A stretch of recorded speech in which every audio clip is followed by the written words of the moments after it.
అనంతపురం జిల్లా గుత్తిపట్నంలో మొహరం వేడుకలు ఘనంగా ప్రారంభమయ్యాయి. ఈ వేడుకల్లో భాగంగా భారీ హిమాం పేర్ల పెట్టెను భక్తులు భక్తి శ్రద్ధలతో భారీ భక్తుల నడుమ గుత్తికోటలో స్వామివారి పెట్టెను ప్రత్యేకంగా అలంకరించి నాగులబావి వీధి నుంచి మెయిన్ బజార్ మీదుగా భారీ హిమాం పేర్ల మఖానం వరకు పురవీధులు గుండా మేళతాళాలతో డప్పు వాయిద్యాల మధ్య స్వామివారి పెట్టెను ఊరేగించారు.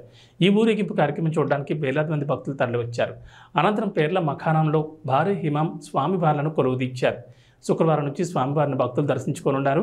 ఈ ఊరేగింపు కార్యక్రమంలో ఎలాంటి అవాంఛనీయ ఘటనలు జరగకుండా గుత్తి సిఐ వెంకటరామరెడ్డి ఆధ్వర్యంలో ఎస్ఐ నబీ రసూల్, ఏఎస్ఐలు ఆజాద్, మాణిక్యం, హెడ్ కానిస్టేబుల్ హనుమంతు మరియు తదితర పోలీస్ సిబ్బంది పాల్గొని గట్టి బందోబస్తు నిర్వహించారు.